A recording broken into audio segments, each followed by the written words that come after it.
राणा साहब एक बहुत अमीर और आलीशान हवेली का मालिक था। उन्हें अपने से 10 साल छोटी उम्र की लड़की से प्यार हो गया, लेकिन वो लड़की राणा साहब को अपने प्यार के माया जाल में फंसा के उसकी जायदाद छीन लेना चाहती थी। एक बार उस लड़की ने अपने प्रेमी के साथ मिलकर राणा साहब को मार मार कर जिंदा जमीन में गाड़ दिया। राणा साहब चीखे चिल्लाए, लेकिन उस लड़की ने एक ना सुनी। बाद में राणा साहब ने मरते मरते श्राप दिया कि मैं किसी को नहीं छोड़ूंगा, हर प्रेमी को मार दूंगा। जिस तरह मेरे साथ धोखा हुआ है, हर प्रेमी को मिट्टी में मिला दूंगा। और राणा साहब की मौत हो गई। उस दिन के बाद वो जगह और वो हवेली सर्पित हो चुकी थी। वहाँ जो भी जाता वो वापस कभी लौट के ना आ पाता। आज भी राणा साहब की आत्मा घूमती रहती है। उस हवेली पे एक प्रेमी कपल वहाँ घूमने के लिए आए। उन दोनों की सगाई हो चुकी थी, लेकिन शादी करना बाकी था। सपना अपने घर में बिना बताए रजत के साथ आई थी। सपना और रजत मजाक मस्ती में उस जगह पहुंच गए जहां पे राणा साहब को जिंदा दफन कर दिया था। अचानक रजत उस जगह पे गिर जाता है और उसका पैर जमीन के नीचे घूमने लगता है। ये देखकर सपना डर जाती है और मदद के लिए चीखने चिल्लाने लगती है, लेकिन कोई उसकी आवाज़ सुन नहीं पा रहा था।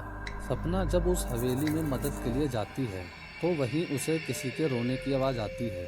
रोने की आवाज़ सुनकर तुरंत सपना नीचे गिर जाती है। कोई उसका पैर पकड़कर उसी जगह खींचने लगता है जहां राणा साहब और रजत दफन हुए थे। बाद में सपना भी उसी जगह पर दफन हो जाती है।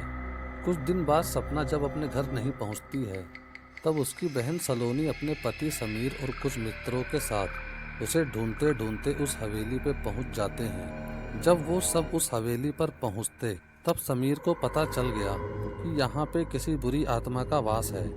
उसने सबको सूचित किया। रात को उन सभी के साथ कुछ अजीबो गरीबो घटनाएं होने लगती है, जैसे नल से पानी टपकना, अपने बेडरूम में मिट्टी का आना, रूम में खिड़की का हिलना, किसी के रोने की आवाज़ आना, चिल्लाने की आवाज़ आना। ये सब देखकर वो सब भी डर जाते हैं और उनमें से एक भागने की कोशिश करता है, लेकिन राणा साहब की आत्मा उसे भी जिंदा दफन कर लेती है।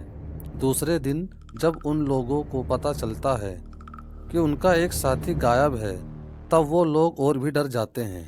लेकिन समीर बताता है कि हमें यहाँ से बाहर निकलना है, तो हमें उस आत्मा को बुलाना होगा और उससे पूछना होगा कि आखिर वो चाहता क्या है। सभी लोगों ने समीर की बात मान ली और आत्मा को बुलाने लग गए।